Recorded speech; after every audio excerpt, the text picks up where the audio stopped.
네, 오늘 수업 시작하겠습니다. 오늘은 지난 시간에 이어서 시스템 스트럭처와 프로그램 익스큐션에 대한 설명을 드리도록 하겠습니다.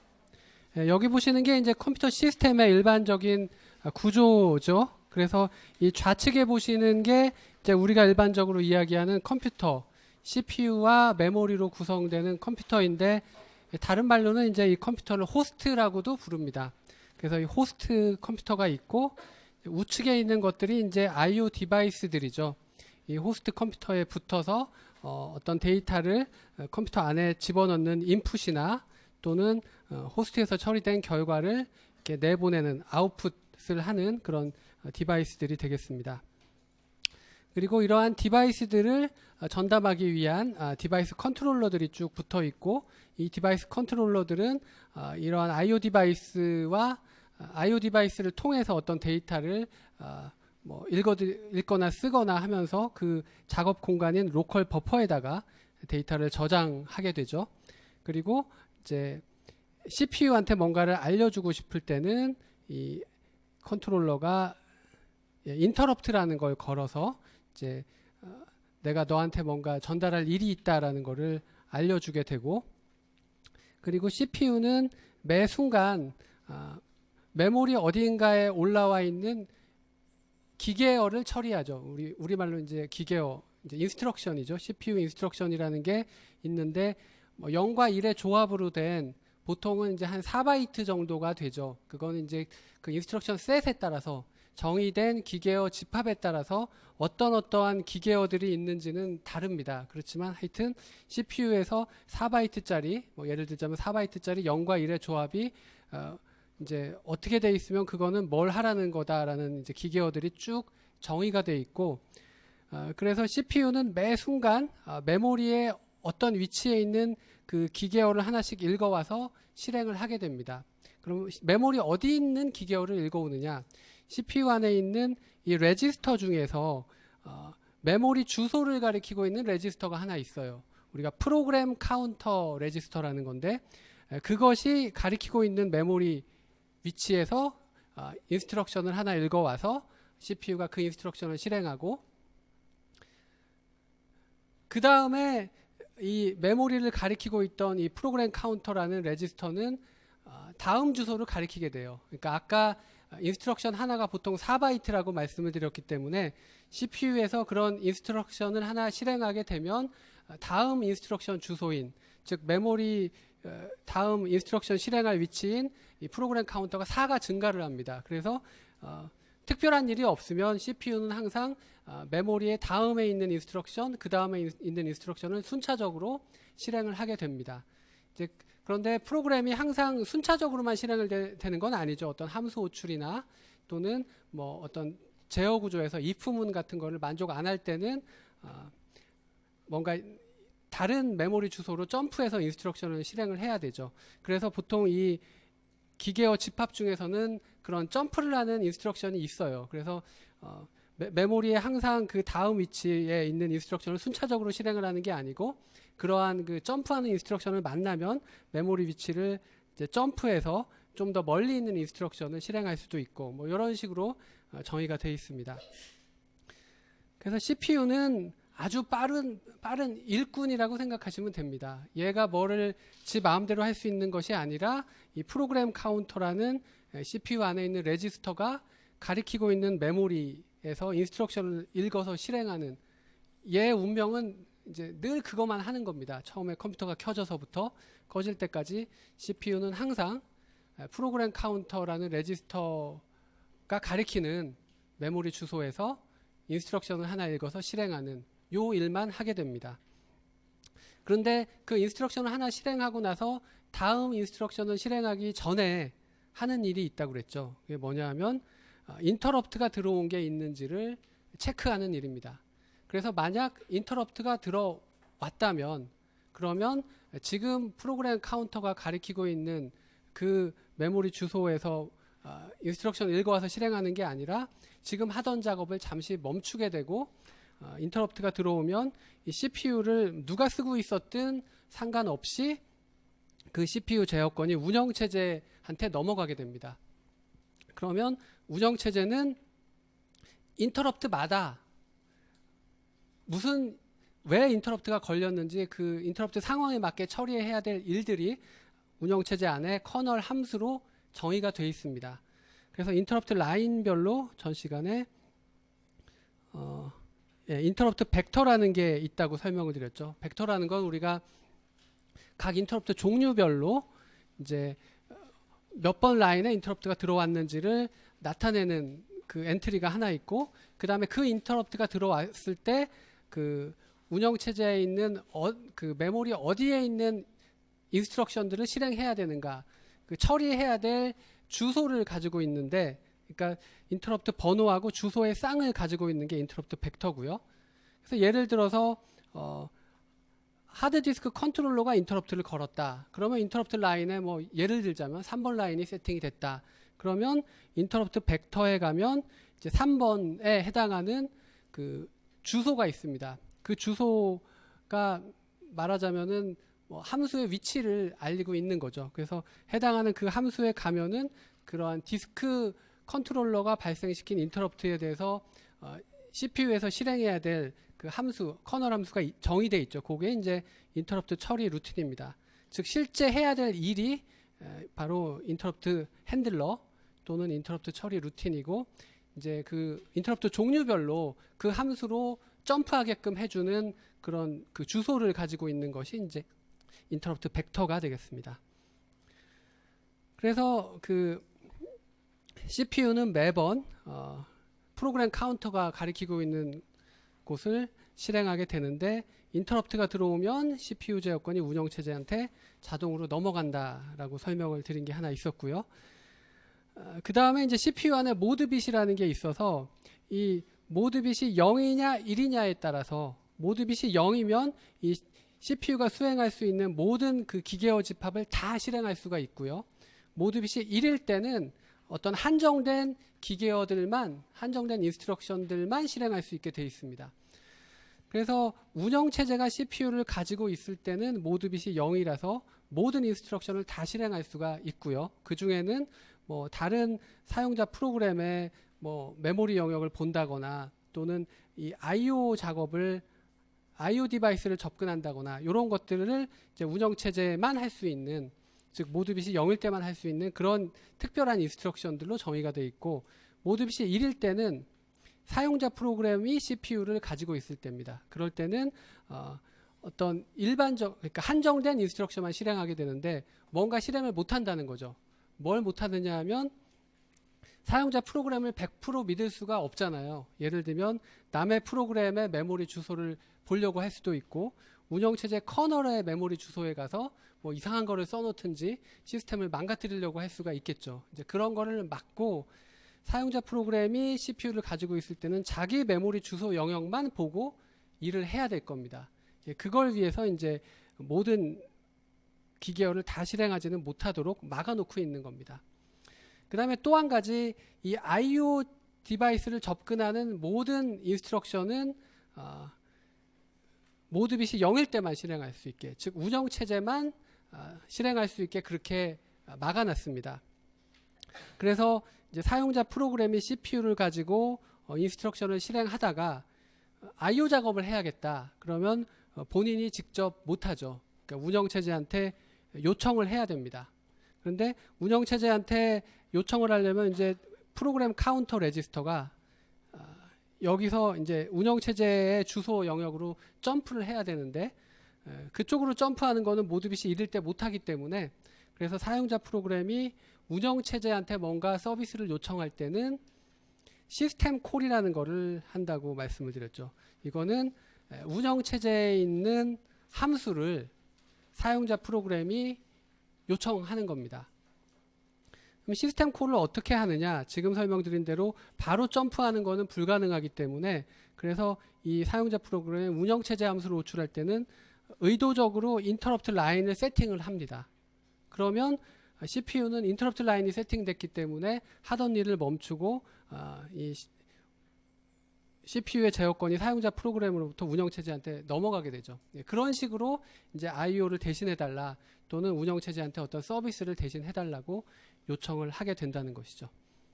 그래서 전 시간에 인터럽트의 종류에 대해서 설명을 드렸는데, 그 디바이스 컨트롤러 같은 하드웨어들이 발생시키는 인터럽트를 우리가 하드웨어 인터럽트라고 부르고, 일반적으로는 우리가 인터럽트 그러면은 하드웨어 인터럽트를 뜻하는 겁니다.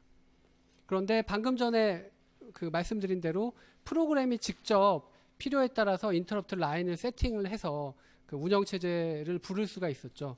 그런 거를 우리가 소프트웨어 인터럽트라고 부르고, 다른 말로는 트랩이라고 부르게 됩니다. 근데 트랩에는 사실 두 종류가 있는데요. 방금 전에 설명드렸듯이 사용자 프로그램이 필요에 의해서 운영체제한테 뭔가 서비스를 해달라고 요청하는, 그거를 우리가 시스템 콜이라고 부르고, 그 다음에 프로그램이 오류에 의해서 이 트랩이 발생할 수도 있습니다. 뭐 예를 들자면 뭐 디바이드 바이 제로, 0으로 나누는 연산, 이런 건 허용이 안 되는데 내 프로그램의 실수로 그런 연산을 했다.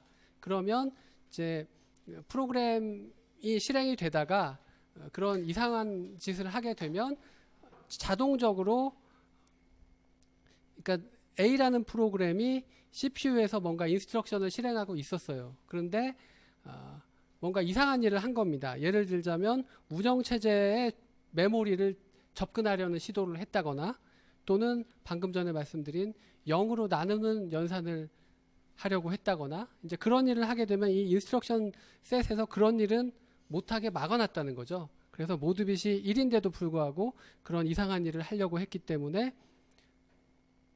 어떻게 되느냐 하면 그 CPU가 그 인스트럭션을 실행하지 못하는 상황에서 실행을 하려고 했기 때문에 인터럽트 라인이 자동으로 세팅이 되고, 그러면 이제 그 프로그램으로부터 자동적으로 CPU가 운영체제한테 넘어가고, 이런 익셉션 상황에서 사용자 프로그램으로부터 운영체제한테 CPU가 넘어가면 이제 보통은 그 프로그램을 강제로 시키든지 뭐 이런 식으로 이제 대응을 하게 됩니다. 그래서 인터럽트는 크게 하드웨어 인터럽트가 있고 이제 소프트웨어 인터럽트가 있다라는 설명을 드렸고, 소프트웨어 인터럽트 즉 트랩에는 시스템 콜과 익셉션이 있다, 이런 정도의 설명을 드리도록 하겠습니다. 그 다음에 이런 그 I/O 컨트롤러들이 CPU한테 인터럽트를 걸 수도 있지만, 또 이 타이머라는 그런 하드웨어가 있어가지고 이 타이머가 인터럽트를 걸 수도 있다고 설명을 드렸죠. 그 우리가 운영체제가 CPU를 가지고 있다가 사용자 프로그램한테 CPU를 넘겨줄 때 일단 모드 bit을 1로 바꾼 다음에 넘겨주기 때문에 뭔가 보안에 어긋나는 그런 인스트럭션을 이 사용자 프로그램이 실행할 수는 없을 거예요. 일단 그거는 잘 막았는데,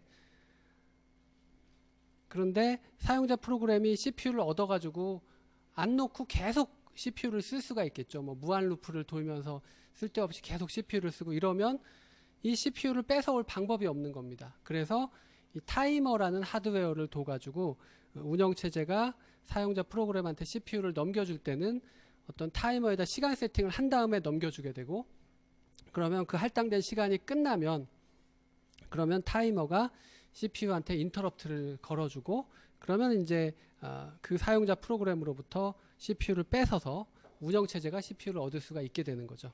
그러면 이제 운영체제는 그 타이머 인터럽트의 도움을 받아서 여러 프로그램을 번갈아 가면서 이제 CPU에서 실행될 수 있게 그렇게 할 수가 있게 되는 겁니다.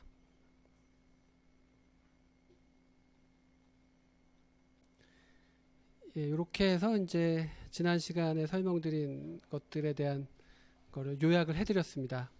그 다음에 이 동기식 입출력과 비동기식 입출력에 대해서 설명을 드릴 텐데요. 동기식 입출력, 영어로 이제 synchronous I/O라고 합니다.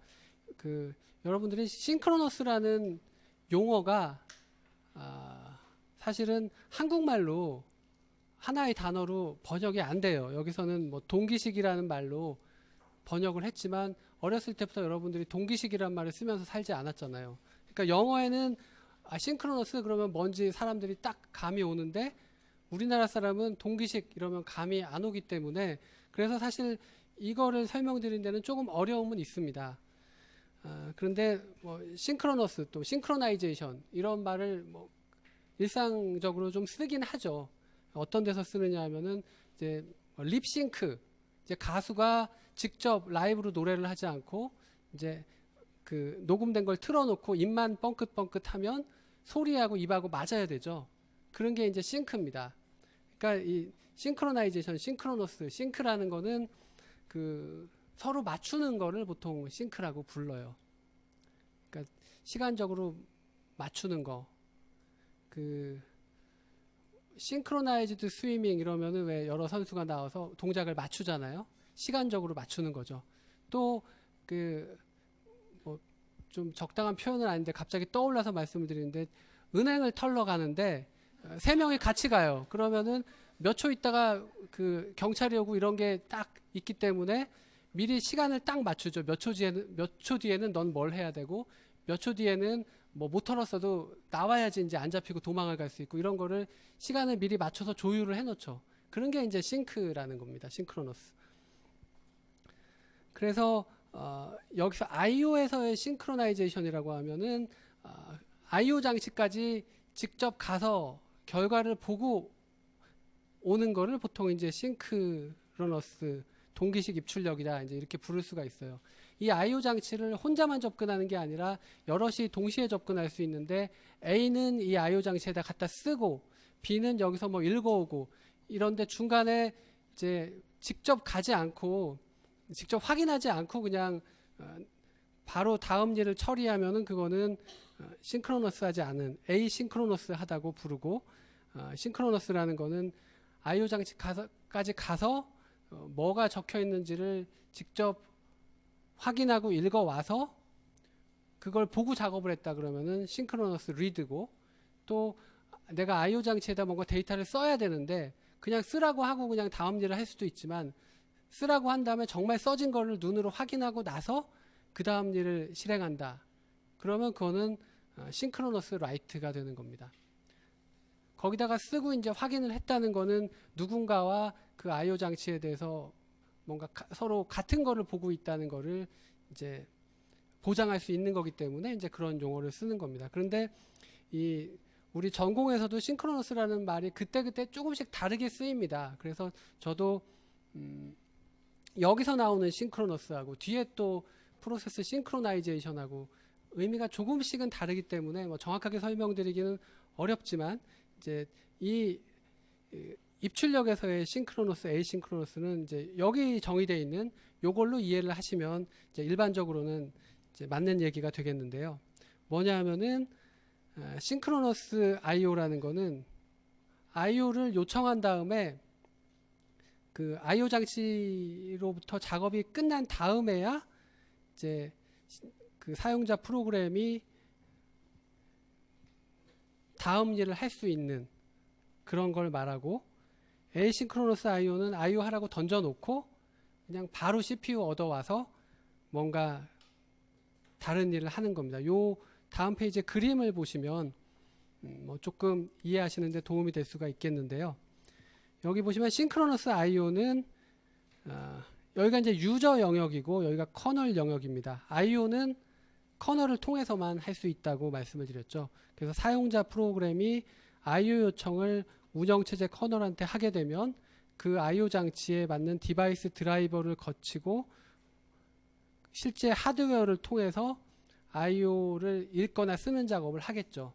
근데 이 IO 작업을 하는 거는 조금 오래 걸리는 작업입니다. 그래서 좀 시간이 흘러야지만 IO가 끝난 거가 이제 도착을 하고 이걸 보고서 이 사용자가 다음 작업을 한다. 그러면 그거는 싱크로너스 IO입니다. 그동안에는 이제 기다린 거죠. 그 다음에 에이싱크로너스 IO는 이 사용자 프로그램이 IO 요청을 운영체제 커널한테 해서 실제로 IO 작업이 진행되겠죠. 진행되는데 그걸 기다리지 않고 IO 작업 요청만 해놓고 바로 CPU 유저 여건을 얻어서 뭔가 다른 작업들을 하는 겁니다. 그게 이제 에이싱크로너스 IO고 그렇지만 이제 IO가 하는데 시간이 걸렸을 거고 IO가 끝났으면은 이제 끝났다고 이제 알려주게 되는데 끝났다는 걸 알려주는 거는 인터럽트를 통해서 알려주게 됩니다. IO가 끝났다는 것을요. IO 디바이스의 컨트롤러가 인터럽트를 걸어서 네가 요청한 IO가 끝났다라고 알려주는 게 이제 요 부분이 되겠죠. 그러면 이 두 개의 IO가 실제로 어떤 의미를 가지느냐? 예를 들어서 내가 하나의 프로그램을 짰는데 디스크에서 뭘 읽어와야 돼요, 지금. 그러면은 디스크에서 읽어온 다음에 보통은 그 결과를 보고 그 다음 작업을 하게 프로그램을 짜겠죠. 그러니까 지금 내가 IO 요청을 했으면은 그 요청된 IO를 이렇게 그 데이터를 IO 장치에서 들고 와야지만 그 결과를 보고 그 다음 작업을 할 수 있는 게 보통이에요. 그래서 리드 읽어오는 경우에는 보통 이제 그 IO 작업을 하는 동안에는 기다려야 되기 때문에 그래서 뭐 요 싱크로너스 IO만 할 수 있는 것 같아요, 보통은. 그렇지만 이제 그렇지 않게 프로그래밍을 할 수도 있습니다. 뭐냐면 내가 IO 요청을 했지만 지금 IO 결과 나오는 걸 보지 않고, 즉 디스크에서 뭘 읽어오라고 했으면은 읽어온 데이터와 상관없이 그냥 할 수 있는 작업들이 있을 거예요. 그러니까 그동안에 그 작업을 하도록 프로그램을 짤 수가 있겠죠. 그 다음에 이제 여기서 IO가 끝났다고 알려주면 그거 보고 이제 읽어온 데이터를 알아야지만 할 수 있는 작업은 이때부터 하면 되는 거니까. 그래서 그런 식으로 이제 리드지만 에이싱크로너스하게 할 수 있는 경우가 있고, 라이트인 경우에는 어떨까요? 라이트는 내가 그 뭐 스토리지에다 뭐 데이터를 쓰라든지 또는 화면에 출력하라고 데이터를 보낸 다음에 정말 출력이 됐는지 확인해야지만 그 다음 작업을 수행할 수 있는 건 아니죠, 보통은. 그래서 라이트는 에이싱크로너스하게 하는 게 좀 자연스러워요. 그러니까 여기서 내가 뭐 스토리지에다가 데이터를 써라라고 하고 실제로 데이터를 쓰든지 말든지 나는 그 다음 작업을 할 수가 있습니다, 보통은. 그렇지만 라이트는 싱크로너스하게 하고 싶을 때가 있어요. 정말 스토리지에 잘 써뒀는지를 확인해야지만 내 프로그램은 그 다음 작업을 실행하고 싶다. 그럴 때는 이제 싱크로너스 라이트를 하는 겁니다. 즉 IO 요청을 하고 IO가 끝나서 정말 그 끝났다는 인터럽트가 들어올 때까지 기다렸다가 그 다음 작업을 하는, 구현하기 나름이죠. 근데 전 시간에 어떤 설명을 드렸냐면은 어떤 사용자 프로그램이 IO 요청을 하게 되면 그 IO는 오래 걸리는 작업이라고 그랬죠. 그래서 이 오래 걸리는 작업이 진행되는 동안에 이 친구가 이제 CPU를 가지고 있으면서 아무 일도 안 하고 기다리면 CPU가 낭비가 될 겁니다. 그래서 보통은 이렇게 싱크로너스 IO 요청을 한 다음에 이 친구한테는 CPU를 줘봐야 뭔가 일을 못하기 때문에 다른 프로세스한테 CPU를 넘겨주게 됩니다. 그게 이제 동기식 입출력에 대한 구현 방법 두 가지를 여기다가 설명을 드린 겁니다. 동기식 입출력을 요청하게 되면 그 IO 작업이 끝날 때까지는 아무 일도 안 하고 기다려야 됩니다. 그 기다리는 동안에 그냥 CPU를 낭비시키는 이런 구현 방법을 쓰면 그러면 CPU도 낭비가 되지만 매 순간에 IO 장치도 하나만 뭔가 일을 하고 있을 수밖에 없어요. 그렇겠죠? CPU가 지금 IO 요청을 해놓고 그리고 그 IO 요청 끝나기를 마냥 기다리고 있으면 그 친구 혼자 일을 하고 있는 겁니다. 그러니까 CPU도 낭비가 되지만 IO 장치도 사실 낭비가 돼요. 그거랑 비교되는 또 다른 그 동기식 입출력의 구현 방법 2를 보시면 IO 요청을 한 다음에 IO 요청한 작업한테는 CPU를 줘봐야 일을 못하기 때문에 다른 프로세스한테 CPU를 넘겨줍니다. 근데 그 넘겨받은 이 프로그램이 또 IO 요청을 할 수가 있겠죠. 그러면 IO 요청 보내고 또 다른 프로세스한테 또 CPU를 넘길 수가 있겠죠. 그러면 CPU가 놀지 않고 일을 할 수 있는 장점도 있지만 IO 장치들도 여러 개가 동시에 일을 하고 있을 수가 있겠죠. 던져놓고 CPU는 또 뭔가 일을 하다가 또 다른 IO 요청이 오면 또 던져놓고 또 CPU는 다른 친구한테 넘기고 이러기 때문에 그래서 CPU가 놀지 않고 일할 수가 있고 IO 장치도 여럿이 또 동시에 실행될 수 있고, 보통 그래서 이 동기식 입출력을 할 때도 이러한 식으로 구현을 하게 되는 것이죠. 그러다가 이제 IO 요청을 던져놨기 때문에 그 IO가 언젠가 끝나면, 그러면은 IO 장치의 컨트롤러가 CPU한테 인터럽트를 걸겠죠. 그러면 이제 CPU가 운영체제한테 잠시 넘어가서 아까 요청한 IO가 끝났다는 걸 알고 이제 이 친구한테 CPU를 줘도 되는 상황이 되는 겁니다. IO가 끝났기 때문에. 이게 이제 동기식 입출력이고, 비동기식 입출력은 아까 설명드린 대로 IO 요청만 보내놓고 그 프로세스한테 곧바로 CPU를 넘겨주면 IO가 뭐 진행이 되고 있든 말든 그 프로세스는 IO하고 무관한 일을 그냥 계속 실행을 하는 이런 방식이 이제 비동기식 입출력이 되겠습니다. 예, 그 다음에 이제 DMA, 전 시간에 이미 설명을 드렸던 부분인데요. DMA는 메모리를 접근할 수 있는 장치죠. 원래는 이 메모리를 접근할 수 있는 장치가 CPU밖에 없어요. 그래서 IO 장치들이 뭔가 CPU하고 교신을 해야 될 필요가 있을 때는 인터럽트를 걸어주고, 그러면 CPU가 IO 작업 인풋 디바이스로부터 요청이 왔으면은 여기 있는 내용을 자기 메모리로 카피를 해올 거고, 아웃풋 디바이스로부터 뭔가 요청이 왔으면 요 내용을 이쪽으로 뭐 보내든지 뭐 이런 식으로 하겠죠.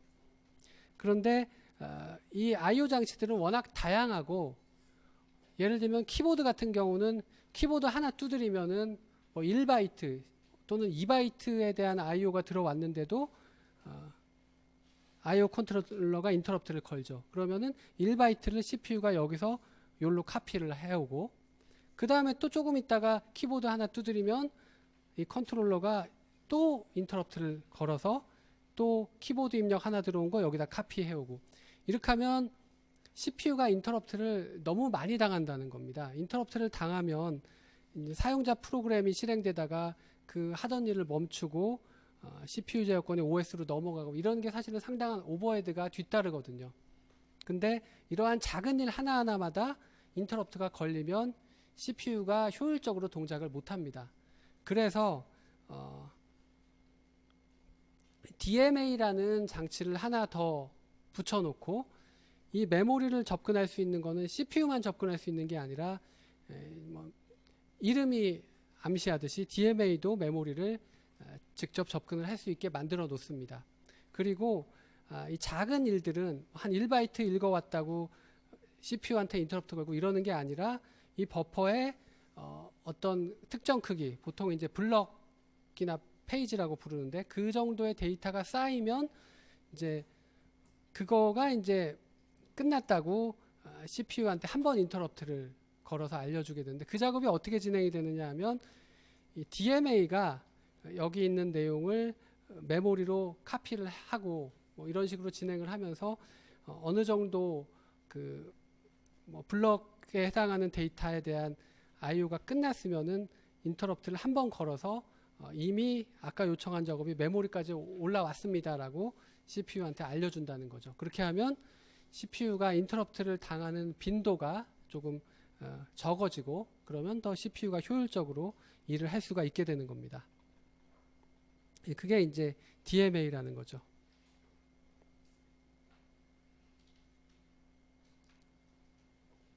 여기는 이제 빠른 입출력 장치라고 이야기를 했는데요. 그러니까 빠른 입출력 장치인 경우에는 인터럽트를 더 빈번히 걸겠죠. 그러면은 CPU가 너무 자주 인터럽트가 걸려서 문제가 생기기 때문에 중간에서 DMA 컨트롤러가, 여기 보시면 이 그림은 제가 뭐 그렇게 썩 좋아하는 그림은 아닌데요. 여기 보시는 이 컨트롤러라고 표시된 것이 이제 DMA 컨트롤러가 되겠죠. 그래서 디바이스에서 메모리에다가 직접 카피를 해놓고, 그런 다음에 이제 인터럽트를 한번 걸어서 I/O 작업이 이제 끝났다는 걸 알려주는 뭐 이런 식으로 동작을 하는 게 DMA가 되겠습니다.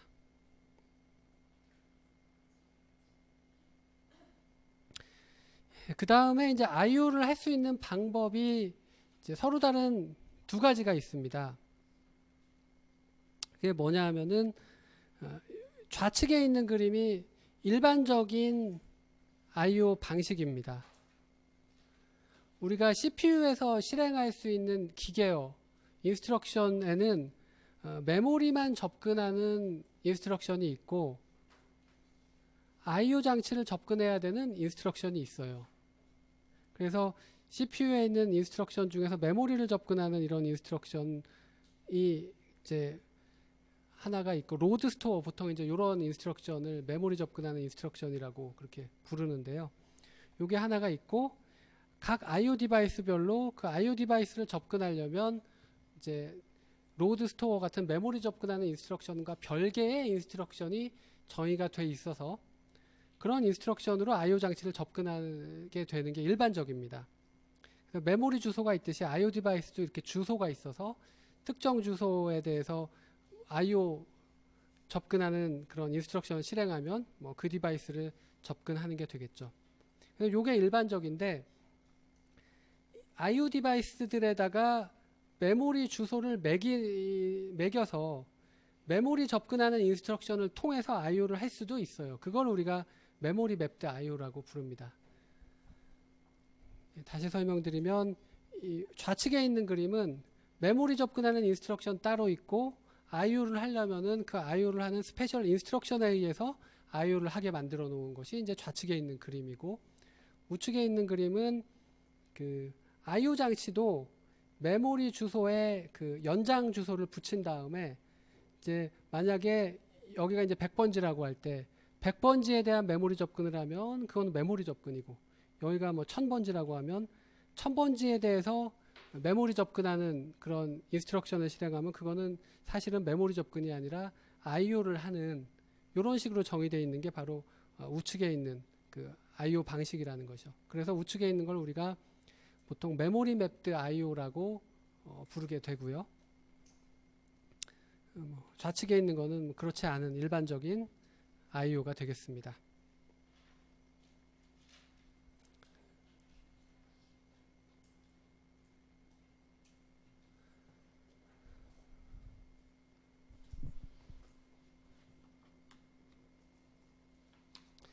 예, 그 다음에 이 저장 장치의 계층 구조에 대해서 말씀을 드릴 텐데요. 약간 이제 하드웨어적인 부분을 또 다시 설명을 드리는데, 맨 위에 사실 CPU가 있겠죠. 그리고 CPU 안에 레지스터라는 것이 있고, 그 다음에 이 캐쉬 메모리라는 게 있습니다. 요거는 여러분들 컴퓨터 구조 시간에 배우게 될 것이고, 운영체제에서는 이제 뭐 약간만 언급이 됩니다. 그래서 이 캐시 메모리도 뭐 CPU 안에 있기도 하고 그렇습니다. 그 다음에 이제 D램으로 구성된 메인 메모리가 있고, 그 다음에 이 아래 부분은 이제 그 세컨더리 스토리지죠. 그래서 뭐 하드디스크나 뭐 여러 가지 밑에 이제 마그네틱 테이프까지, 지금은 이제 이러한 스토리지 계층 구조도 조금씩 바뀌고 있죠. 하드디스크 대신에 플래시 메모리 같은 게 사용이 되기도 하고, 그래서 조금은 달라지고 있습니다만, 하여튼 이 저장 장치의 계층 구조는 뭐 이런 식으로 돼 있고, 그 특징이 위로 갈수록 보통 속도가 빠른 매체를 사용하고 있고, 대신에 단위 공간당 가격이 비싸기 때문에 위로 갈수록 용량이 적습니다. 그 다음에 이제 또 한 가지 특징은 그 발러타일 하냐 아니냐, 휘발성 매체냐 아니냐인데, 우리가 하드디스크나 뭐 테이프 같은 거는 전원이 나가도 내용이 사라지지 않죠. 비휘발성 매체입니다. 반면에 D램이나 캐시 메모리로 사용되는 SRAM이나 또는 CPU 안에 있는 레지스터, 이거는 전원이 나가면 내용이 사라집니다. 즉 휘발성 매체죠. 그래서 사실 요 연두색으로 표시된 것들이 이제 보통은 휘발성 매체로 구성이 되고, 아래 이제 분홍색으로 표시된 부분이 비휘발성 매체로 구성이 되는 것이죠. 요즘은 또 조금 바뀌고 있긴 합니다만 거기까지는 설명 안 드릴 텐데요. 메인 메모리도 비휘발성 매체가 들어갈 수도 있는 그런 새로운 그 반도체가 나오고 있고 뭐 그런 건 있지만 뭐 전통적으로는 이제 메인 메모리 윗단은 휘발성, 하드디스크부터 그 아랫단은 비휘발성으로 구성이 되고, 그 다음에 CPU에서 직접 접근할 수 있는 그러한 그 메모리 스토리지 매체를 우리가 프라이머리라고 하고, 이제 익스큐터블 실행 가능하다 이렇게 부르고, CPU가 직접 접근해서 처리 못하는 거를 우리가 세컨더리 라고 부르는데요. CPU가 직접 접근하려면은 바이트 단위로 접근이 가능한 그런 매체라야 됩니다. 근데 D램 메모리 같은 경우는 우리가 바이트 단위로 주소를 매겨서 바이트 단위 접근이 가능하기 때문에 익스큐터블, 그 자리에서 이제 CPU가 뭔가를 읽어서 실행을 할 수가 있는 것이고요. 그에 비해서 이 하드디스크 같은 경우는 바이트 단위 접근이 안 되죠. 섹터 단위로 접근이 되고 뭐 이렇기 때문에, 그래서 이제 요거는 이제 익스큐터블 하지 않은 그러한 매체가 되겠습니다. 지금 말씀드린 대로 이제 위로 갈수록 용량이 적기 때문에, 가격이 비싸서 용량이 적기 때문에, 그래서 그 아래쪽에 있는 내용을 전부 다 위에다가 올려놓지는 못하겠죠. 그 다음에 그 속도 차이가 난다고 말씀드렸죠. 밑으로 가면 느리고 위로 갈수록 빠릅니다.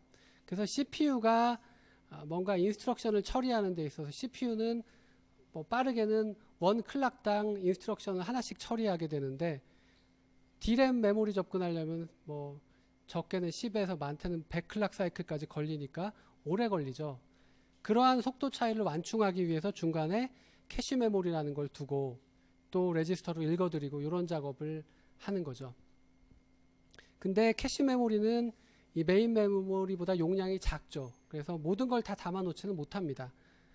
그래서 당장 필요한 것만 이 밑에서 위로 올려서 쓰는데, 그런 걸 우리가 캐싱이라는 용어로 부릅니다. 즉 빠른 매체로다가 그 정보를 읽어드려서 쓰는 거, 그걸 이제 캐싱이라고 하는데, 보통 캐싱은 그 재사용을 목적으로 하는 거예요.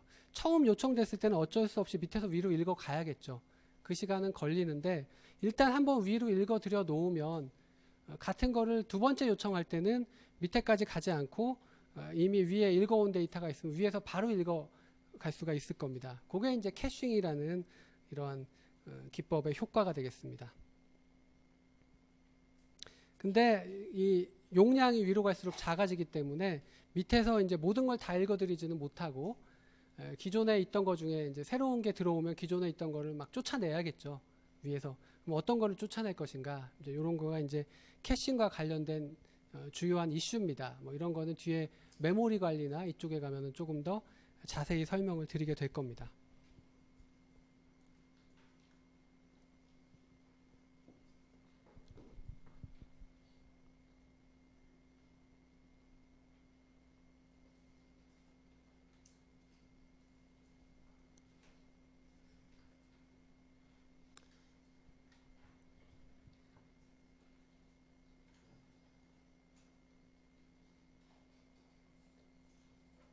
자, 그 다음에 지금부터는 이제 프로그램이 어떻게 컴퓨터에서 실행이 되는가, 그거를 설명드리는 시간이 될 겁니다. 여기 보시면 보통 이 프로그램이라는 거는 실행 파일 형태로 이 하드디스크에 저장이 되어 있죠. 파일 시스템에 파일 형태로 저장이 되어 있고, 그런 실행 파일을 실행을 시키게 되면 그게 이 메모리로 올라가서 프로세스가 됩니다. 그래서 이제 실행이 되는 것인데요. 이제 정확하게는 이 물리적인 메모리에 바로 올라가는 것이 아니라 중간에 한 단계를 더 거치게 되는데, 그게 바로 이제 버추얼 메모리, 가상 메모리라는 단계가 되겠습니다. 그래서 어떤 프로그램을 실행시키게 되면, 그러면 그 프로그램의 어드레스 스페이스, 뭐 우리말로 하면 주소 공간이 형성이 되는데 메모리 주소 공간입니다. 그래서 0번지부터 시작하는 그 프로그램만의 독자적인 주소 공간이 생기게 됩니다. 즉 A라는 프로그램을 실행시키면 프로그램 A의 주소 공간이 0번지부터 시작하는 게 만들어지고, B라는 프로그램을 실행시키면 이 친구도 0번지부터 시작하는 자기 자신만의 독자적인 주소 공간이 만들어지게 됩니다. 이러한 주소 공간은 각 프로그램마다 만들어지는 이 주소 공간은 코드, 데이터, 스택 이런 영역으로 구성이 됩니다. 이거에 대한 자세한 설명은 또 뒤에 나올 텐데요. 코드는 프로그램 그 기계어 코드, CPU에서 실행할 기계어 코드를 담고 있고, 데이터는 뭐 변수라든지 전역 변수 같은 이런 그 프로그램이 사용하는 자료 구조를 담고 있고요.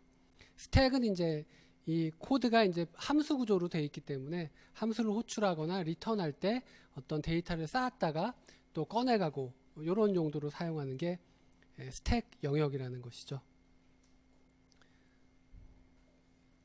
그래서 이 모든 프로그램이 이러한 독자적인 주소 공간을 가지고 있는데, 이거를 이제 물리적인 메모리에 올려서 실행을 시키는 거죠. 근데 이 물리적인 메모리는, 여기 커널은 처음에 컴퓨터를 켜서 부팅을 하고 나면 이 커널은 메모리에 항상 상주해서 올라가 있지만, 이러한 사용자 프로그램들은 실행을 시키면 이러한 주소 공간이 생겼다가 이 프로그램을 종료시키면 이게 사라지는 거죠. 근데 이 프로그램을 실행시켰을 때 만들어진 이 주소 공간을 물리적인 메모리에 통째로 다 올려놓는 것이 아닙니다. 그러면 이제 메모리가 낭비가 되기 때문에, 그래서 당장 필요한 부분, 지금 뭐 A라는 함수를 실행하고 있다 그러면 거기에 해당하는 코드만 여기다가 올려놓고, 그렇지 않은 것은 올리지를 않습니다. 그래야지 이제 메모리가 낭비가 되지가 않겠죠. 그리고 나중에 또 이 친구가 사용이 안 되면은 이 메모리에서 쫓아내게 됩니다. 이제 쫓아내면서 경우에 따라서는 이제 메모리에 올라와서 그냥 지워버리면 되지 않고 보관하고 있어야 되는 게 있을 거예요. 그 프로그램이 종료되기 전까지는. 즉 이러한 주소 공간 중에서 당장 필요한 거는 이렇게 물리적인 메모리에 올려놓고요. 그렇지 않은 부분은 디스크에다가 내려놓게 됩니다. 디스크에서 특별히 스왑 에어리어라는 곳에 내려놓게 되는 것이죠. 즉 프로그램마다 만들어진 이러한 독자적인 주소 공간은 사실 머릿속에만 있는 주소 공간이지 실제로 연속적으로 어디에 할당되는 게 아니라 쪼개져 가지고 어떤 부분은 여기 와 있고 어떤 부분은 요 밑에 스왑 에어리어에 내려와 있고 이렇게 된다는 것이죠. 그래서 이제 이거는 버추얼 메모리다 이렇게 부르는 거죠. 보통 이제 버추얼 메모리라는 거를 메인 메모리의 연장 공간으로 하드디스크를 사용하는 이런 거는 이제 스왑 에어리어 용도로 쓴다고 하고, 이것도 이제 뒤에 가면은 우리가 배우게 될 텐데요. 요거를 이제 버추얼 메모리 기법이라고 부르기도 하지만, 사실 버추얼 메모리라는 거는 각 프로그램마다 독자적으로 가지고 있는 이 메모리 주소 공간을 우리가 사실은 버추얼 메모리라고 부르는 것이죠. 그래서 하드디스크가 여기도 지금 그려져 있고 이쪽에도 그려져 있는데, 이 두 가지는 용도가 다른 겁니다. 요거는 파일 시스템 용도죠. 전원이 나가더라도 파일은 내용이 유지가 돼야 되잖아요. 그런 용도로 하드디스크를 사용하고 있는 것이고, 이쪽에 스왑 에어리어로 사용한 하드디스크는 요거는 사실 전원이 나가면 의미 없는 데이터입니다. 왜냐하면 전원이 나가면 이 프로세스는 그냥 종료가 되는 거죠. 메모리에 있는 내용도 사라지기 때문에 이 스왑 에어리어에 있는 내용도 사실 의미가 없는 정보가 되는 겁니다. 그래서 이쪽 스왑 에어리어는 그 메모리 용량의 한계로 메모리 연장 공간으로서 사용하는 것이고, 이쪽은 이제 비휘발성의 용도, 전원이 나가도 내용이 유지되는 그러한 용도로 사용이 되는 것이죠. 이 두 가지 용도가 다르기 때문에 관리하는 방법도 조금 다른데, 그거는 이 강의의 후반부에 가면 이제 그 디스크나 스토리지 관리 부분에서 다시 설명을 드리게 될 겁니다.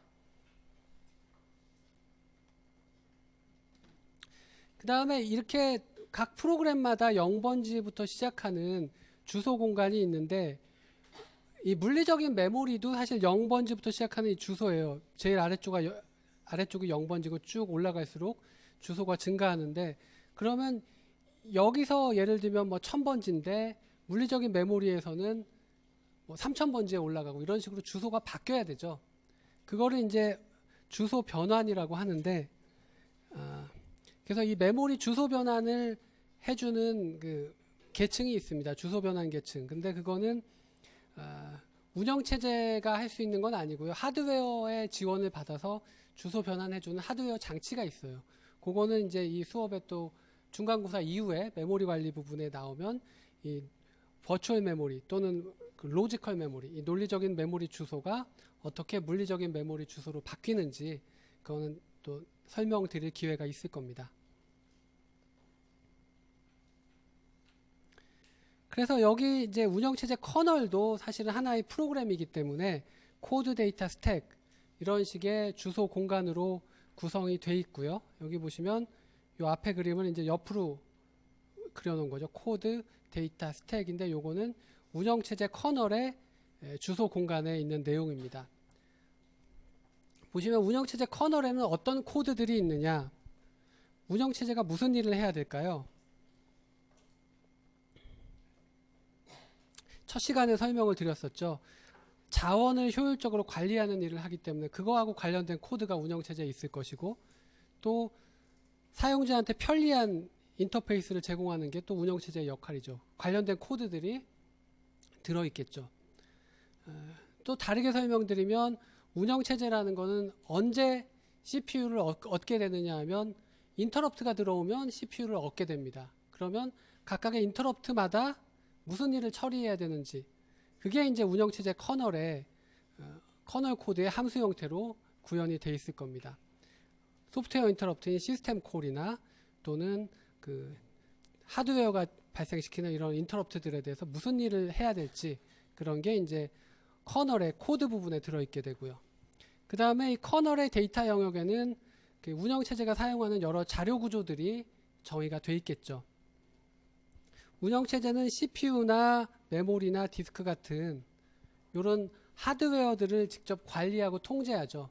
그러면 이런 하드웨어를 관리하기 위해서 하드웨어 종류마다 뭐 자료 구조를 하나씩 만들어서 관리를 하고 있을 겁니다. 뭐 그런 모습을 그냥 추상적으로 그려 놓은 겁니다. 요 밑에 보시는 육면체는 실제 CPU, 메모리, 디스크 하드웨어를 뜻하고, 이 커널 주소 영역에 있는 이 사각형은 그러한 하드웨어를 관리하기 위한 자료 구조를 그냥 그려 놓은 겁니다.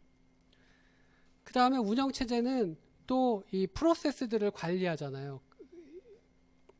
이런 현재 실행 중인 프로그램들을 관리해야 되기 때문에 각 프로그램들이 이런 독자적인 주소 공간을 가지고 있지만 이런 것들을 관리하기 위한 그런 자료 구조가 필요하겠죠. 어떤 프로그램이 CPU를 얼마나 썼는지, 뭐 다음에 누구한테 메모리를 얼마나 줘야 될지 이런 걸 결정하려면 각 프로그램마다 운영체제가 관리하고 있는 자료 구조가 필요합니다. 그걸 우리가 PCB라고 부릅니다. 뒤에 다음 챕터에 나오겠지만 프로세스 컨트롤 블럭이라고 해서 시스템 안에 프로그램이 하나 돌아가면 그 프로그램을 관리하기 위한 그러한 자료 구조가 운영체제 커널에 하나씩 만들어지는데 그게 이제 PCB라는 거죠. 프로세스마다 PCB가 하나씩 만들어져서 관리를 하고 있게 됩니다. 그 다음에 운영체제도 이 함수 구조로 코드가 짜여져 있기 때문에 함수를 호출하거나 리턴할 때 이 스택 영역을 사용해야 됩니다. 그래서 이제 커널 스택이라는 게 있는데, 뭐 뒤에 또 설명드릴 기회는 있겠습니다만, 이 운영체제의 코드는 여러 프로그램들이, 사용자 프로그램들이 요청에 따라서 불러서 쓸 수가 있어요. A라는 프로그램도 시스템 콜을 통해서 운영체제 코드를 실행시킬 수가 있고, B라는 사용자 프로그램도 시스템 콜을 할 수가 있습니다. 그래서 사용자 프로그램들이 운영체제 커널의 코드를 불러서 실행을 하기 때문에 여기서 또 함수 호출을 하게 되면은 커널 스택을 쓸 때 어떤 사용자 프로그램이 지금 이 커널의 코드를 실행 중인가에 따라서, 즉 사용자 프로그램마다 이 커널 스택을 따로 두고 있습니다. 그게 이제 이렇게 프로세스마다 이렇게 커널 스택을 별도로 그려놓은 이유가 되겠습니다. 이것도 이제 뒤에 좀 다시 설명드릴 기회가 있을 겁니다. 사실 모든 프로그램이 다 함수 구조로 짜여져 있어요. 여러분들 C 언어로 작성을 하든 또는 어떤 프로그래밍 언어로 프로그램을 짜더라도 요즘은 다 함수 형태로 만들어져 있고, 그러한 그 프로그래밍 언어에 따라서 별도로 짜여진 코드가 컴파일이 돼서 기계어가 만들어지더라도 그 기계어 구조에서는 함수에 해당하는 부분이 어디부터 어디까지인지 이런 정보가 유지가 돼 있어요. 그래서 이제 이 함수라는 말을 고급 언어가 아닌 그 인스트럭션 레벨까지 내려가서도 이런 용어를 계속 쓰는 이유가 되겠고요. 함수에는 서로 다른 한 3가지 종류가 있습니다. 내가 C 언어로 프로그램을 하나 작성하게 되면 메인 함수가 있을 거고요. 그 메인 함수가 다른 함수를 호출할 수가 있죠. A라는 함수를. 그러면 그 A라는 함수를 내가 작성했을 수도 있고, 그걸 이제 사용자 정의 함수라고 합니다. 내가 직접 작성한 함수를 내가 불러서 쓰는 거죠. 그 다음에 라이브러리 함수라는 게 있는데, 요거는 워낙 어떤 기능이 유용한 거라서 누군가가 만들어 놨습니다. 그래서 내가 직접 작성하는 게 아니라 그냥 가져다 쓰기만 하는 거죠. 예, 그런 함수가 라이브러리 함수인데, 사용자 정의 함수든 라이브러리 함수든 어쨌든 컴파일에서 실행 파일을 만들게 되면 내 실행 파일 안에 이 함수들이 모두 포함이 되어 있습니다. 내가 짠 함수가 아니지만 그냥 가져다 쓴 거죠. 이 함수를 가져다 썼고, 그 함수의 그 코드 자체도 내 프로그램 안에 포함이 되어 있는 겁니다. 반면에 커널 함수라는 게 있죠. 요거는 운영체제 안에서 정의된 함수고, 요것도 내가 프로그램 안에서 가져다 쓸 수가 있죠. 시스템 콜을 통해서 가져다 쓸 수가 있는데, 요 함수는 내 프로그램 안에 들어있는 함수가 아니라 커널 코드 안에 들어있는 함수죠. 그래서 내 프로그램 안에는 이 커널 함수의 정의가 없습니다. 그냥 호출만 하게 되고, 그러면 이쪽으로 넘어와서 커널에 있는 함수를 호출해야 된다는 것이죠. 그래서 이 사용자 정의 함수나 라이브러리 함수는 프로그램을 실행시키게 되면은 그 사용자 프로세스의 코드 영역에 들어있기 때문에, 그래서 함수 호출을 하더라도 이 안에서 그냥 점프를 하면서 실행이 되는 것이고요. 내 프로그램이 만약 커널 함수를 호출한다 그러면은 이 안에 있는 게 아니라 이쪽에 있죠. 그래서 시스템 콜을 통해서 호출을 해야 되고, 그러면 이 메모리 주소를 갖다가 일일이 점프하는 것도 사실 불가능할 뿐 아니라, 이 점프라는 게 사실은 여기서 요 안에서 점프가 이루어지는 것이죠. 그런데 이쪽에 있는 코드를 실행하려면 아예 영역 자체가 다르기 때문에 사실은 점프가 불가능해요. 우리가 보통 메모리 주소를 바꾼다, 즉 점프를 한다는 거는 이 물리적인 메모리 주소에서의 점프가 아니라 사실은 인스트럭션 차원에서는 이 버추얼 메모리, 즉 논리적인 메모리 주소상에서의 점프예요. 모든 게 다. 그런데 여기서 이쪽으로 가는 거는 사실 점프를 못하죠. 그런 이유도 있습니다. 또한 물리적인 차원에서 보면은 사용자 프로그램이 이쪽을 접근을 할 수 없는 이유도 있고요.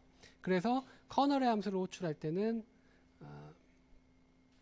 시스템 콜을 통해서 인터럽트 라인을 세팅해서 CPU 제어권이 이쪽으로 넘어가게 해서 이제 커널 함수를 실행을 하게 되는 것이죠.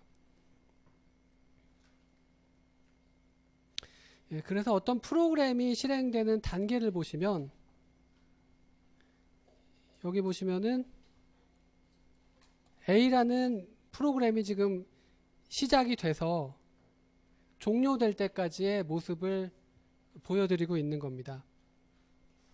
그래서 이 프로그램이 직접 CPU를 잡고 있으면 유저 모드에 있다고 보통 부르고요.